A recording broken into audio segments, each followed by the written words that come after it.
घर के टीवी का बटन ऑन करके देख, बेटी रात को क्या कर रही है, बेटा कमरा बंद करके मोबाइल सामने रख के कौन सी बुखारी, कौन सी मुस्लिम, कौन सी कुरान की तफसीर पढ़ रहा है कि रात के 2-2 बज गए, पसीने में पड़ा लेकिन मोबाइल आ गई, ये कौन सी पढ़ाई है। बाबा जी पूछा करो खुदा के वास्ते, जिस औलाद को सजदे कर कर के मांगा, जिस औलाद को रो रो के मांगा, जिस औलाद को मन्नते मांग के मांगा, आज वो औलाद तेरी आंखों के सामने जहन्नम में जा रही है। बुजुर्गों तुम क्यों नहीं रोक रहे हो? रोको, मिन्नत करो। आप तो अपने बाप के इतने नाफरमान नहीं थे, हमने भी जिंदगी की बहारें देखी, हमारे दौर में भी लड़कियां हुआ करती थी, बल्कि अल्लाह की कसम ऐसा मीठा जमाना था, मोहल्ले की लड़कियों में लड़के खेला करते थे, पता ही नहीं हुआ करता था बुराई है या नहीं।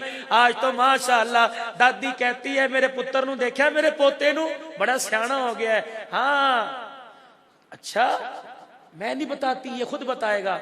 पोते को कहती है हाँ मियाँ तेरे लिए क्या लेके आऊं? वो कहता अम्मी वोटी लेके आ है। उसे पता, जिसे पोटी धोने का नहीं पता वो वोटी मांग रहा है। क्यों?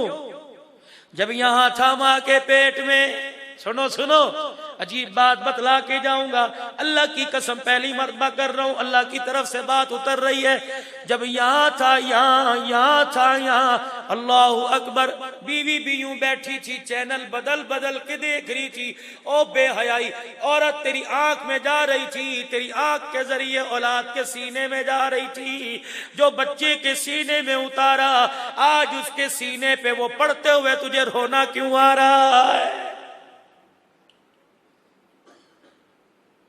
जाओ जाके अपनी बीवियों से, अपनी बहनों से, अगर तुम्हारी बेटियों की शादी हो गई उनसे प्यार से सर पे हाथ रखना। बीवी से तो प्यार से सर पे हाथ रखो, क्या मैं तेरी बहन थोड़ी हूं? उसके आगे हाथ जोड़ना। खुदा के वास्ते तेरे से कोई काम मैं नहीं लेता, बेशक कपड़े ना धो, बेशक मेरी जुत्ती के नीचे की मट्टी साफ ना कर, बेशक मेरा घर 8 दिन बाद साफ कर, लेकिन खुदा के वास्ते आज के बाद बगैर नमाज पढ़े मुझे रोटी ना खिला। तुझे क्या पता, इशा की नमाज पढ़ के आता हूं, तू बेनमाजी, तूने नमाज नहीं पढ़ी, बगैर नमाज पढ़े तू रोटी पका के देती है, मैं खाता हूं। तुझे क्या पता मेरे समेत मेरे बच्चों की भी फजर की नमाज कज़ा हो जाती है। हो ही नहीं सकता, अल्लाह की कसम, नमाजी हाथों के हाथ की रोटी खाई और फजर के सजदे कज़ा हो, खुदा की कसम हो ही नहीं सकता। अखबारों में लोगों की खबरें पढ़ के तौबा करने वालों, अपने घर के हालात देखकर तौबा क्यों नहीं करते?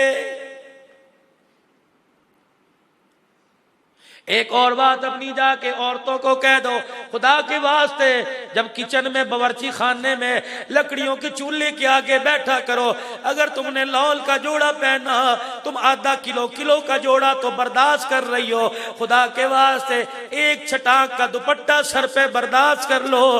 तू सर पे दुपट्टा रख के रोटी पकाएगी, इतनी गंदम की ताकत तेरी औलाद के रगों में नहीं जाएगी जितना तेरे पर्दे का फैज तेरी औलाद के सीने में चला जाएगा।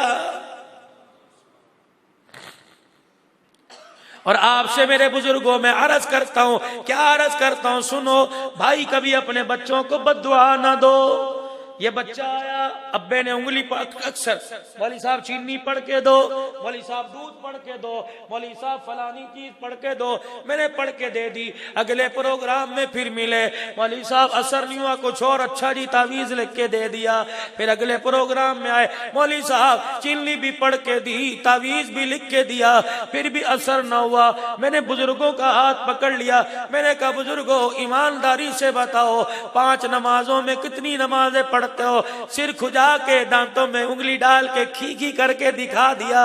मैंने कहा बाबा मेरे तावीज का असर नहीं हो रहा, तेरे बेनमाजी होने की नहूसत तेरी औलाद पे पड़ रही है, जिसकी वजह से इसका जहन कमजोर हो गया है। हाँ। और सोच समझ के अपनी औलाद को बद्दुआ, बुजुर्ग जरा